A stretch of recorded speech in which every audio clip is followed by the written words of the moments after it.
మనందరికీ బాగా తెలిసిన లేఖన భాగమే ఇప్పుడు మనం చదివినాం కదా. తప్పిపోయిన కుమారుడు. ఒక తండ్రి ఉన్నాడు, ఆ తండ్రికి ఇద్దరు పిల్లలు ఉన్నారంట, ఇద్దరు కొడుకులు. ఆ పిల్లలు కాదు, మన కొడుకులే మన కొడుకులే కావాలి. సో వాక్యాన్ని అర్థం చేసుకునే విధానం ఏంటి అంటే, ఇప్పుడు ఈ సందర్భం మనం చదివినాం. నేను తండ్రి అని అంటారు వాక్యం చెప్పేటప్పుడు. మీరెట్లా అర్థం చేసుకోవాలంటే పరలోకపు తండ్రి అని అర్థం చేసుకోవాలి. సరేనా? నేను ఇప్పుడు ఈ సందర్భాన్ని నేను మీకు ఇప్పుడు ఎక్స్ప్లెయిన్ చేస్తాను. ఇప్పుడు మనం చదివినాం కదా తప్పిపోయిన కుమారుడు సందర్భం. ఆ సందర్భాన్ని మీకు వివరిస్తా. మీరు ఎట్లా అర్థం చేసుకోవాలంటే, నేను తండ్రి అనే పదం వాడినప్పుడు పరలోకపు తండ్రి అని మీరు అర్థం చేసుకోవాలి. ఆ తండ్రికి ఇద్దరు పిల్లలు ఉన్నారు. ఇద్దరు పిల్లలు అంటే వీళ్ళు, మనమే. సో తండ్రి అంటే పరలోకపు తండ్రి, ఆ తండ్రికి ఇద్దరు పిల్లలు అంటే మనం అందరం. ఆ తండ్రి యొక్క ఇల్లు అంటే చర్చ్. ఇట్లా అర్థం చేసుకోవాలి మీరు ఇప్పుడు ఇట్లా అర్థం చేసుకుంటేనే వాక్యం కరెక్ట్గా ఉన్నట్టు.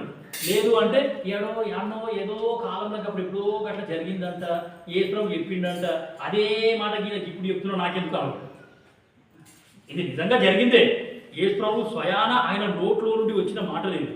యేసు ప్రభు అంటే నిజం, ఆయన పలికిందే నిజం. ఈ సందర్భం నిజంగా యథార్థంగా జరిగిన సంఘటన. కానీ నేను ఇట్లా అర్థం చేసుకోవాలి. సో ఇప్పుడు ఒక తండ్రికి ఇద్దరు పిల్లలు ఉన్నారు అంటే మనం అందరం. సో తండ్రి అంటే దేవుడు, పిల్లలు అంటే మనం అందరం. అందులో చిన్న కుమారుడు ఏం చేసిండంటే ఆ తండ్రి యొక్క ఆస్తి మీద దృష్టి పెట్టినాడు. వారి దృష్టి మొత్తం యాడున్నది? ఆస్తి మీద. ఇప్పుడు కుమారుడు అంటే ఎవరన్నా నేను? మనమే. మన దృష్టి యాడుంది ఇప్పుడు? ఇప్పుడు చెప్పు, మన దృష్టి యాడున్నది? దేని మీద ఉన్నది? తండ్రి ఆస్తి మీద. ఇప్పుడు బల్లలో పాల్పొందడానికి వచ్చిన నేను, నా దృష్టి దేవుడి మీద ఉందా లేకపోతే ఇంకా ఆయన ఆస్తి మీద ఉన్నదా? ఇది పరీక్షించుకోవాలి. దేవుని మీద ఉండాలి కానీ లేదు. ఉందా? అర్థమవుతుందా అమ్మ? వాక్యాన్ని అర్థం చేసుకునే విధానం ఇదే. వాక్యం చదివేటప్పుడైనా సరే, వాక్యం ధ్యానించేటప్పుడైనా సరే మనము ఇట్లనే అర్థం చేసుకోవాలి. నేను సరే చర్చ్ అంటే చర్చిలో తండ్రి యొక్క ఆస్తి అనే దేవుడు కదా, ఆయన వద్దు. నన్ను శారీరకంగా కన్న తండ్రి ఉన్నాడు, ఆ తండ్రి ఆస్తి మీద దృష్టి పెట్టాలి.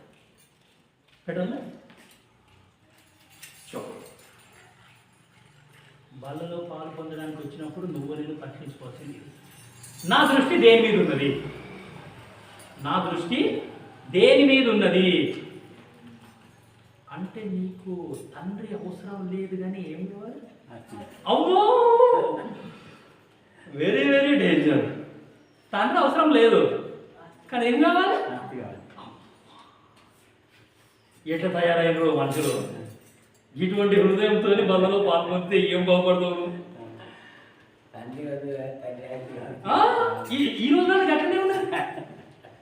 ఈ రోజుల్లో గట్లనే ఉన్నదప్ప. సో కాబట్టి మాకు యేసు ప్రభు వద్దు కానీ సంఘంలో అధికారం కావాలి అంటారు. అందుకే నాకు హైదరాబాద్ దిక్కు, అక్కడ సిటీ దిక్కు పరిచయకు పోవాలంటే కూడా పొద్దు అవుతలేదు అసలు. తెలుసా మీకు? 20 సంవత్సరాల క్రితం ఈ జాగకు 4 లక్షలు ఇచ్చినాను. నన్ను విలువ వాళ్ళు కూర్చోబెట్టి హైదరాబాద్కు పరిచయం పోతే గట్టనే అంటారు. బోధుడు గల్ల పట్టుకొని దొబ్బేస్తారు. ఆడవాడికి నన్ను ఎందుకు పిలుస్తారు? వాళ్ళకి ఏం కావాలి? అధికారం కావాలి. నేను పుట్టుబెట్టి మీద నిలబడాలి. మమ్మల్ని నువ్వు ఎందుకు పిలుస్తలేవు? సో కాబట్టి నీ దృష్టి దేని మీద ఉన్నది ఇప్పుడు? తండ్రి మీద ఉన్నదా లేకపోతే తండ్రి ఆస్తి మీద ఉన్నదా అనేది నేను పరీక్షించుకోవాలి. ఇప్పుడు ఈ కుమారుడు అంటే యూదులకి ఒక ఆచారం ఉంటుంది. ఏముంటుందంటే, వాళ్ళ పిల్లలకి 30 సంవత్సరాలు వచ్చినాయి అని అంటే ఆ తండ్రి అనేవాడు ఏం చేయాలంటే ఆస్తి పంచి పెట్టేసేయాలి. అది వాళ్ళ ఆచారం. అది యూదుల యొక్క ఆచారం. సో నేను చేయాల్సింది ఏంటి? ఆ టైం వచ్చినప్పుడు ఆ తండ్రే ఇచ్చేస్తాడు కదా. అది నాదైతే ఆ తండ్రి నాకు ఇస్తాడు, నాది కాకపోతే ఇయ్యాడు. ఎదురు చూడడానికి గంటగానం యాస్ట్ వస్తే ఎట్లా అంటే, మనం ఎదురు చూసినట్టుగా యాస్ట్ వస్తున్నదా? అటు చేయొద్దు కదా. సో నా సమయం కొరకు నేనేం చేయాలి? కనిపెట్టాలా. దేవుడు ఇస్తే తీసుకుంటాము, దేవుడు ఇవ్వకపోతే కూర్చొని వాక్యం కూర్చుంటాము, వింటాము, పాటలు నేర్చుకుంటాం, వాక్యం నేర్చుకుంటాం, దేవుడిని ఆరాధన చేస్తాం, వెళ్ళిపోతాం. తనను తాను తగ్గించుకుని వాడిని దేవుడు ఏం చేస్తాడు? హెచ్చిస్తాడు. తనను తాను హెచ్చించుకుని వాడిని దేవుడు ఏం చేస్తాడు? తగ్గిస్తాడు. కాబట్టి అందుకే మీకోసం ఒక మాట ఇస్తా. నేను వాక్యం ఎట్లా నేర్చుకున్నా అంటే, ఇప్పుడు కోర్టు ఉంటుంది, కోర్టులో నేరస్తులంతా నిలబడతారు, జడ్జి గారు కూర్చుంటారా? నిలబడతారు, కూర్చుంటాడు కదా. సో కూర్చున్న మీరంతా కూడా ఎవరిప్పుడు? జడ్జిలు. నిలబడ్డ నేనెవరు? ఈ స్థలం ఎవరైతే ఆశిస్తారో వాళ్ళంతా ఎవరు? గుర్తుపెట్టుకోండి, జాగ్రత్తగా గుర్తు. చర్చిలోనే నేర్చుకున్నాను నేను ఈ మాట, దేవుడు నాకు నేర్పించాడు. అందుకే కూర్చొని వాక్యం వినడం అనేది నేర్చుకోండి, వింటే చాలా లాభాలని. సరే, కుమారుని యొక్క దృష్టి అంతా తండ్రి ఆస్తి మీదనే ఉన్నది. కాబట్టి బలలో పాలు పొందడానికి వచ్చిన నా దృష్టి దేని మీద ఉన్నది? ఇప్పుడు నా దృష్టి దేవుడి మీద ఉండాలా, దేవుడు నాకు చెప్పిన పని మీద ఉండాలా, దేవుడు నాకు ఇచ్చిన పరిచర్య మీద నా దృష్టి ఉండాలి. కానీ అంతేగాని ఇంకా ఏవేవో ఆశించకూడదు. సరే, ఈ కుమారుడు ఏం చేసినాడంటే తండ్రితో కొట్లాడినాడు. ఆస్తి పంచు పంచు పంచు, ఆస్తి పంచు, ఆస్తి పంచు. బహుశా ఆ తండ్రి అన్నడేమో, ఒరే నాయన, ఆస్తి నా దగ్గర ఉంటేంది, నీ దగ్గర ఉంటేంది, ఎప్పటికైనా నీకే ఇచ్చేది కదా, కొద్ది రోజులు ఆగు, జరిగిన రోజులు ఆగితే ఏమవుతుంది? సో కాబట్టి తండ్రి అంటే దేవుడు. సో ఆ దేవుని దగ్గర మనము చాలా జాగ్రత్తగా అనేది ఉండాలి. సో దేవుని సమయం కొరకు కనిపెడితే మన యొక్క పిలుపుని బట్టి, మన యొక్క ఏర్పాటును బట్టి ఈ దేవుడు మనకు అన్నీ ఇచ్చేస్తాడు. సో ఆ తండ్రి కుమారుడితో మాట్లాడినాడు, కుమారుడు వినలేడు. కుమారుడు ఎట్లయినా సరే నువ్వు ఆస్తి పంచేదాకా నేను అసలు తిండి కూడా వినా, నీళ్ళు కూడా తాగు, ఎట్లయినా సరే నువ్వు ఆస్తి పంచాల్సింది. సో తండ్రి మాట కుమారుడు వింటున్నాడా, వింటలేడా? వింటున్నాడా? ఆ తండ్రి అంటే ఎవరు?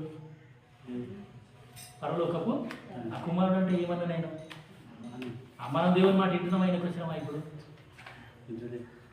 ఇదే పరీక్షించుకోవాలి. ఇది పరీక్షించుకొని అందులో పాల్పంపులు పొందాలి. ఇప్పుడు ఏమని పరీక్షించుకుంటామంటే, ప్రభువా నా దృష్టి అంతా పైసల మీదనే ఉన్నది, దాని తర్వాత నేను ఏ ఒక్కనాడు కూడా నీ మాట వినకొచ్చిన. సో పైగా ఇప్పుడు ఈ కుమారుడు ఎట్లా ఉన్నాడు అంటే మొండోడు, చాలా మొండితనం ఉంది ఆయన. ఎట్లయినా సరే ఆస్తి పంపకాలు జరగాల్సిందే. తండ్రితోని కొట్లాడుతున్నాడు, తండ్రి మాట విసరించాడు, మొండోడు. తండ్రి అంటే ఎవరు? పరలోకపు తండ్రి. కుమారులు అంటే ఎవరు? మనమంతా ఎట్లున్నాం ఇప్పుడు? మొండోళ్ళం. ఎవరి మాట ఈయనకు వచ్చినాం, ఇంట్లో మాట ఈయనకు వచ్చినాం, సేవకుల మాట ఈయనకు వచ్చినాం, బోధకుల మాట ఈయనకు వచ్చినాం, ఎవరి మాట ఈయనకు వచ్చినాం. మన మాట మనకే. నేనేది నాకు చెప్తే అదే నడవాలి, అందరు నా మాటనే వినాలి. నేను పుడింగ్. సో కాబట్టి ఇటువంటి వైఖరితో బలలో మనం పాల్పొందినాం అనుకో,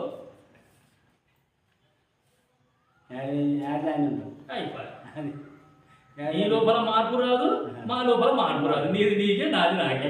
ఆయన ఏదో వచ్చిండు, వదులుతున్నాడు, చెప్తాడు, ఒక గంట సేపు నిలబడి చెప్తాడు, పోతాడు అక్కడ. మనం ఇంతే అయిపోయారు. పొద్దుగాల మనకు అదే పాత బతుకు. మరి ఇంకా దేవుడు ఎందుకు, చర్చ ఎందుకు, బల్ల ఎందుకు? అదే పాత బతుకు అయితే. సో ఈ బల్ల అనేది ఏం చేస్తుందో దయచేసి తెలుసుకోండి.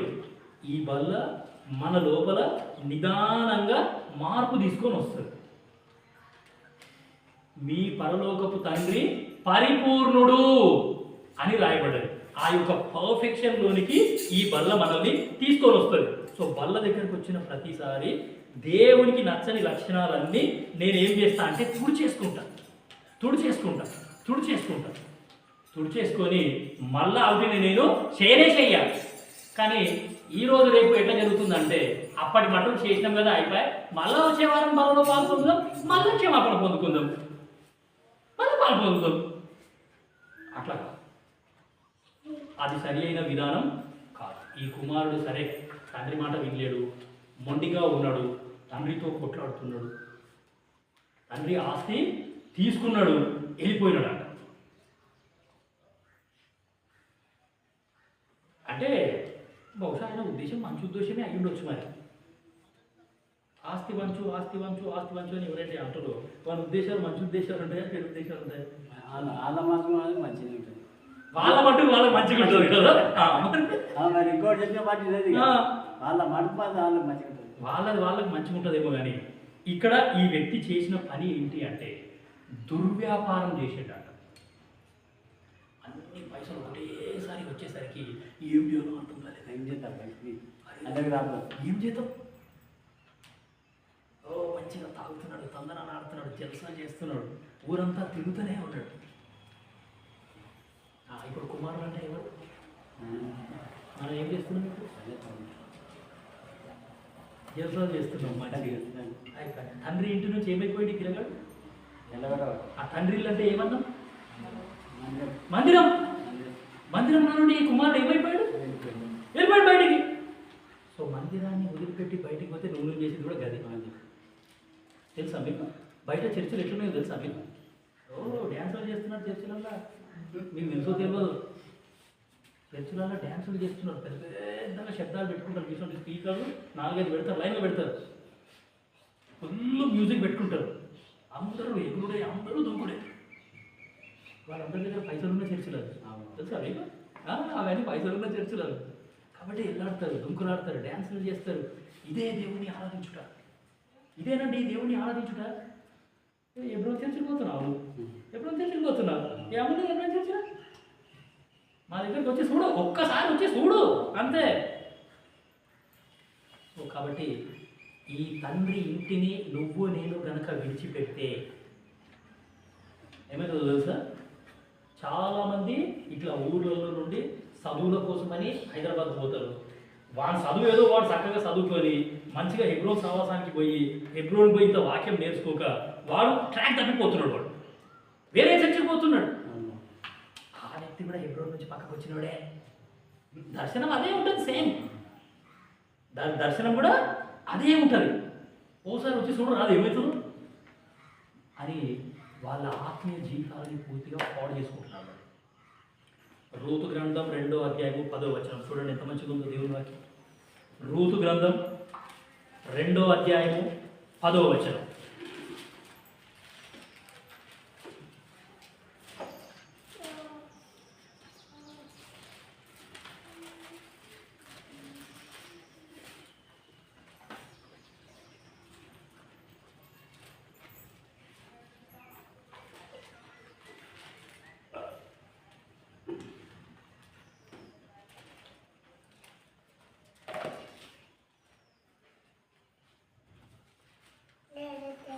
రూతు గ్రంథము 2వ అధ్యాయము 8వ వచనం నేను చదువుతున్నాను. అప్పుడు బోయాజు రూతుతో, నా కుమారి, నా మాట వినుము, వేరొక పొలములో ఏరుకొనుటకు పోవద్దు, దీనిని విడిచి పోవద్దు. ఏమంటున్నాడు దేవుడు? దీనిని విడిచి పోవద్దు. ఈ చర్చిని వదిలిపెట్టి వేరే చర్చికి అసలు నువ్వు పోలేవద్దు. ఆ మాట నాకు చాలా నచ్చేది, అందుకే నేను ఈ చర్చను వదలలేదు అసలు. సో కాబట్టి చిన్న కుమారుడు ఎంత మొండిగా ఉన్నాడు, తండ్రితో కొట్లాడినాడు, తండ్రి ఆస్తి తీసుకొని బయటికి పోయినాడు, ఎగురుతున్నాడు, దుంకులాడుతున్నాడు, ఎంతో ఏమి అంటే జల్సాలు చేస్తూ ఉన్నాడు. ఒకానొక సమయం వచ్చింది, అంటే ఇక పైసలు ఉన్నాయి అని అంటే కదా ఒక్కటేసారి ఊరందరూ వచ్చి మన బంధువుడే మన బంధువుడే మన బంధువుడే అంటారు. మళ్ళా మనమంతా ఒకటే అంటారు. నిదానంగా మన పర్సు ఖాళీ అవుతుంది అనుకో, ఇక ఒక్కొక్కడు జారుకుంటాడు వెళ్ళగా. అరే వీని దగ్గర అయిపోతున్నాయిరా, వీని దగ్గర అయిపోతున్నాయి, వీని దగ్గర అయిపోతున్నాయి అని ఒక్కొక్కడు జారుకుంటాడు. సో అట్లా ఈ వ్యక్తి జల్సాలు చేస్తున్నాడు, తాగుతున్నాడు, తందనాలు ఆడుతున్నాడు. దాని తర్వాత వాళ్ళ పెద్ద కుమారుడు అడొక మాట అంటాడు. ఇప్పుడు మనం చదివిన సందర్భంలో, వేశ్యలతో నీ ఆస్తి పాడు చేసిన వీన్ని నువ్వు ఎందుకు చేర్చుకున్నావు? ఎట్లా చేర్చుకున్నావు నువ్వు? వాడిని వేశ్యలతో తిరిగిండంట వాడు.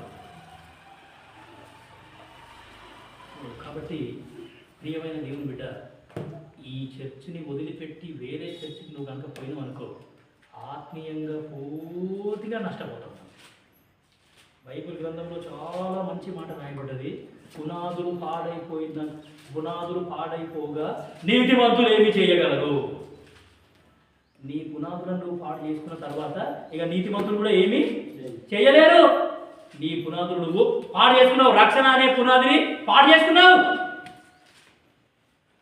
ఈ కుమారుడు మనకు ఈరోజు ఈ కుమారుని ద్వారా దేవుడు మనకు బుద్ధి చెప్తున్నాడు. బయటికి పోయినాడు, అవస్థలు పడ్డాడు, ఆస్తి అంతా దుర్వ్యాపారం చేసినాడు, పోగొట్టుకున్నాడు, స్నేహితులు లేరు, బంధువులు లేరు, ఎవరు లేరు దగ్గర. మనకు ఆకలి అవుతున్నాయి. ఇప్పుడు కూడబెట్టేటోడు కూడా ఎవడు లేడు. చిన్న కుమారునికి ఏమవుతుంది? ఆకలి అవుతున్నది. మనకి కూడబెట్టేటోడు కూడా ఎవరు లేరు. మళ్ళా ఆడ జరిగింది ఏంటంటే ఆ దేశంలో పెద్ద కరువు వచ్చిందంట. వాయమ్మని కరువు అంటే ఈ వాక్యానికి సంబంధించిన కరువు. రేపటి దినాన ఈ వాక్యానికి సంబంధించిన కరువు వస్తుంది. ఇక వాక్యం చెప్పేటోళ్ళు ఎవరు ఉండరు. ఇక వాక్యం చెప్పేటోళ్ళు చెప్పనీయారు. వాక్యం కూడా మనకు దొరకదు. ఆత్మీయ ఆహారం యొక్క కరువు అనేది రాబోతుంది. కాబట్టి నువ్వు నేను ఇప్పుడే మనకు సమయం ఉన్నప్పుడే దేవుని వాక్యాన్ని మంచిగా నేర్చుకుంటాం. సో కాబట్టి ఆ కరువు వచ్చిన తర్వాత ఆ వ్యక్తి అవస్థలు పడుతున్నట్ట. ఇప్పుడు మనకి ఆకలి అవుతుంది. అర్రే ఏం చేయాలి, ఏం చేయాలి, ఏం చేయాలి, ఏం చేయాలి, యాడికి పోవాలి? ఇప్పుడు నాకు ఆకలి అవుతున్నది. నా దోస్తులకు ఫోన్ చేద్దామా, దోస్తుల దగ్గరికి పోదామా? ఎవడు రానిస్తాడు నేను నీ బుద్ధులు తెలిసినాక. సో కాబట్టి ఆయన సరే నా అంతలో నేను ఏదైనా ఒక పని చేసుకుందామని చెప్పేసి పందులు మేపనీకి ఒక వ్యక్తి కావాలనంట. ఆ పందులు మేపే ఉద్యోగం అయిపోయింది. ఏమమ్మా, ఒక యజమానునికి బోరడని పందులు ఉన్నాయంట వాళ్ళ ఇంట్లో. ఆ పందులని కావాలి ఆయనకి ఒక కావలివాడు కావాలంట. సో ఇశ్రాయేల్ దేశంలో 2 రకాల ఉద్యోగాలు. ఒకటి చాలా గొప్ప ఉద్యోగం. అందరికంటే గొప్ప ఉద్యోగం ఏంది అని అంటే గొర్రెల కాపరి. ఏమో చాలా గొప్ప ఉద్యోగం అది. ఆ దేశంలో గొర్రెల కాపరులని ఒక ప్రధానికి ఇచ్చే మర్యాద ఇస్తారు. ఎందుకంటే యెహోవా కాపరి. ఆ దేవాది దేవుడే కాపరితో పోల్చుకున్నాడు. సో కాబట్టి అతి గొప్ప ఉద్యోగం ఏంది అంటే గొర్రెల కాపరి. ఆ దేశంలో గొర్రెల కాపరులని నీచంగా చూసిన, వాళ్ళని హేళన చేసిన చాలా స్ట్రిక్ట్ పనిష్మెంట్స్ ఉన్నాయి వాళ్ళ. అతి నీచమైన ఉద్యోగం ఏంటి అంటే పందుల కాపరి. ఇప్పుడు వీడు ఏం పని చేరిండు? గొప్ప పని చేసి పోయిందా, నీచమైన స్థితికి పోయిందా? గొప్ప పని తమ్ముడు ఆస్తి పంచుకొని గొప్ప అయిదామని పోయిండు, కానీ గొప్ప కాలేడు. యాడికి పోయిండు అని అంటే అతి నీచమైన స్థితికి పోయిండు.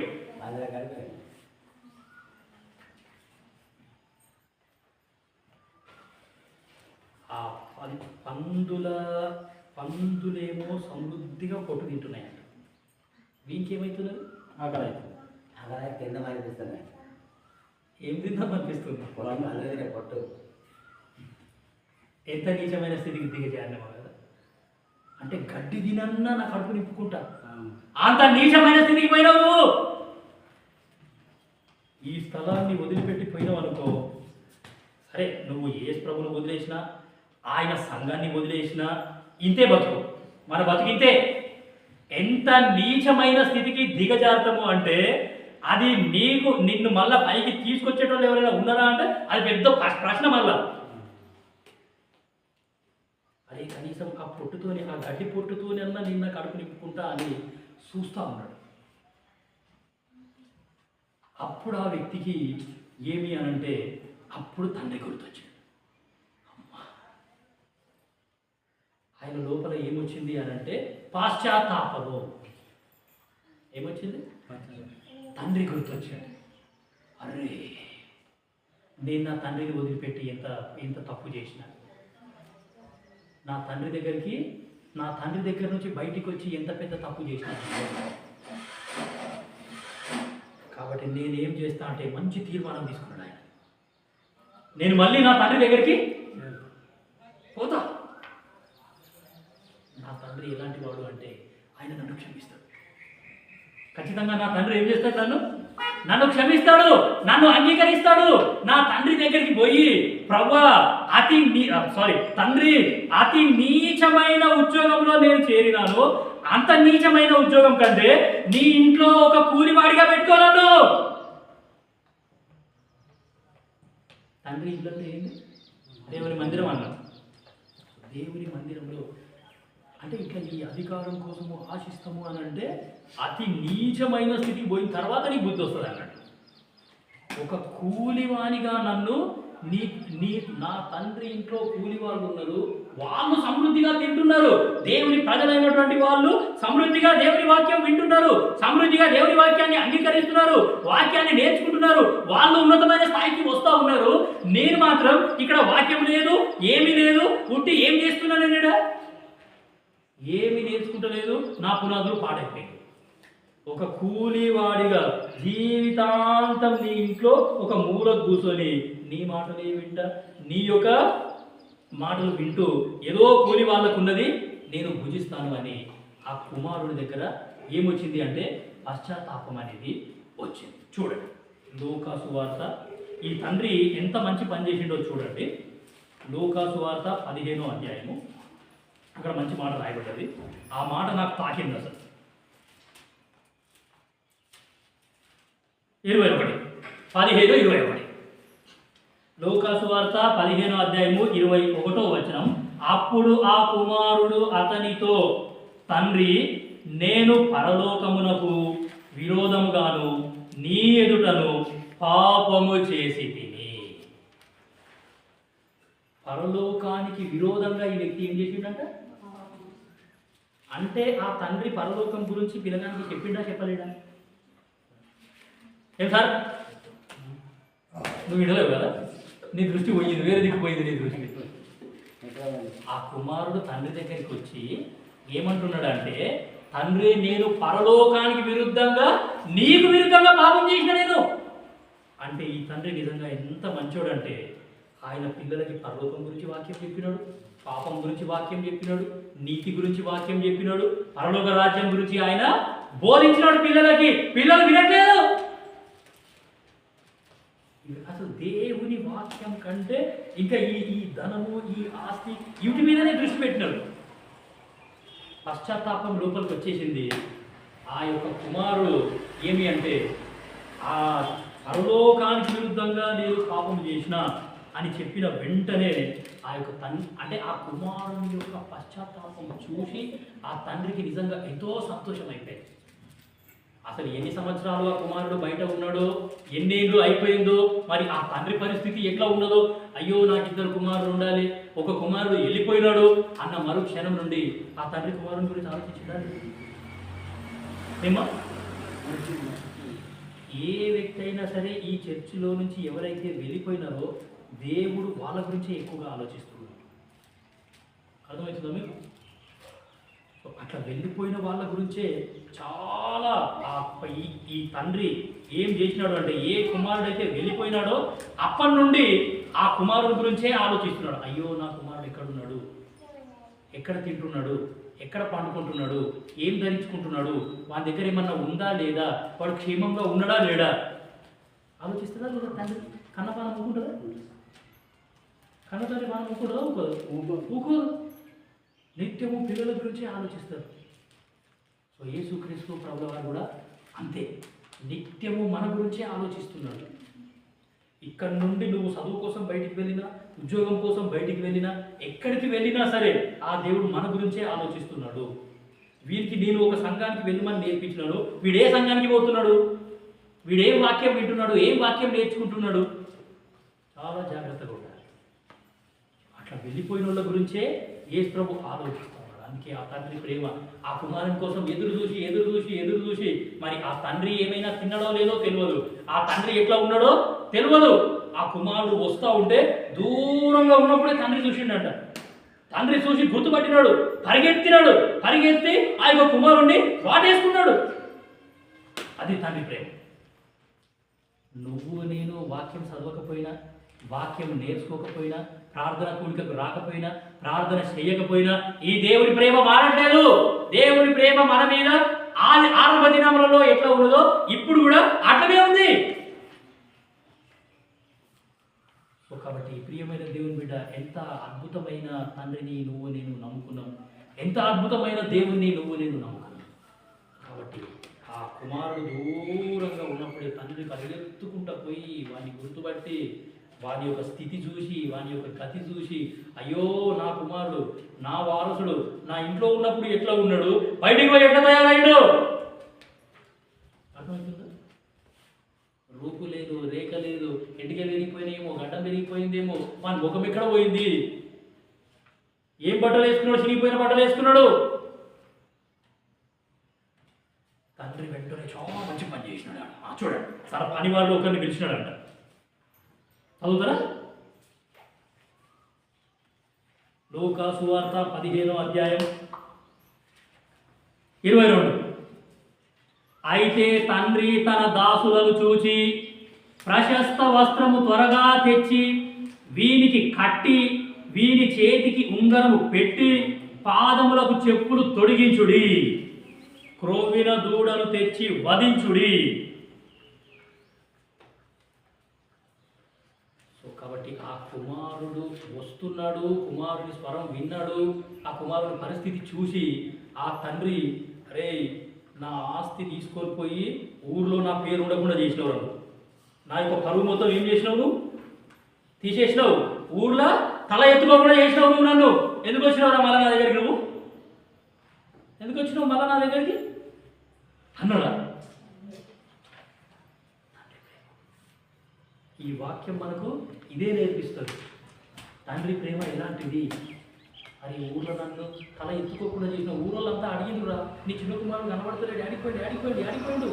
రోజు ఇంట్లో మీ ఇంట్లో పెద్ద పెద్ద గొడవలు అయినుండే, పెద్ద పెద్ద శబ్దాలు వినబడి ఉండే, ఆ రోజు సందే వాడు కనబడతలేడు, ఆడిపోయిండు వాడు. ఊర్లో నా ఇజ్జత్ తీసినావు, తల ఎత్తుకోకుండా చేసినావు, నేను ఎట్లా రాణిస్తా నేను? అవన్నీ తండ్రి పట్టించుకోలేదు, అవసరం లేదు. ఊరోళ్ళు అవసరమే లేదు, నాకు నా కొడుకే కావాలి, నా ఇజ్జత్ నాకు అవసరమే లేదు, నా కొడుకు కావాలి, వాడు నాతోనే ఉండాలి, నా దగ్గరనే ఉండాలి. ఇది దేవుని యొక్క ఆశ. లోకంలో లోకస్తులంతా ఏ ప్రభువును దూషిస్తున్నారు, హింసిస్తున్నారు, అవన్నీ ఆయన ఏం పట్టించుకోవట్లేదు. ఆయన మన గురించే పట్టించుకుంటున్నాడు. నా పిల్లలు నాతో ఉన్నారా లేదా, నా పిల్లలు నన్ను గౌరవపరుస్తున్నారా లేదా, నా విలువ నా పిల్లలు తెలుసుకున్నారా లేదా. మనం దేవుని దగ్గరికి వచ్చిన మరుక్షణం ఆయన యొక్క అవతారం మారిపోయింది, ఆయన యొక్క వస్త్రాలు మారిపోయినాయి, కొత్త వస్త్రం వచ్చింది, కొత్త ఉంగరం వచ్చింది, కొత్త చెప్పులు వచ్చినాయి, కటింగ్ చేయించిండు. అంతకుముందు ఎట్లా ఉండదు ఇప్పుడు కూడా మళ్ళీ అట్లనే ఉన్నాడు. ఇది తండ్రి ప్రేమ. మనము చెడిపోవడం తండ్రికి అసలు ఇష్టమే లేదు. ఏ తండ్రి కూడా పిల్లలు చెడిపోవాలని అనుకోరు, వాళ్ళ బాగే కోరుతారు, కానీ వాళ్ళు నాశనం అయిపోవాలని అసలు కోరనే కోరడు. ఈ పరలోకపు తండ్రి ప్రేమ కూడా అంతే. బహుశా నువ్వు నేను దూరం పోయినామేమో, ఇంకా వేరే ఏదైనా ఆలోచిస్తున్నామేమో. దయచేసి అట్లా కాకుండా నువ్వు నేను ఏం చేస్తాము అంటే, ప్రభువా నా దృష్టి అంతా ఆస్తి మీదనే ఉన్నది, ఎంతసేపు నేను నీ గురించి ఆలోచించాల్సింది పోయి ఏవేవో ఆలోచించుకుంటా కూర్చుంటున్నా అని మన యొక్క హృదయాన్ని మనం పరీక్షిస్తాం. అక్కడ ఈ తండ్రి ఏం చేసిండంటే చాలా పెద్ద కృతజ్ఞత కూడిక పెట్టినాడు.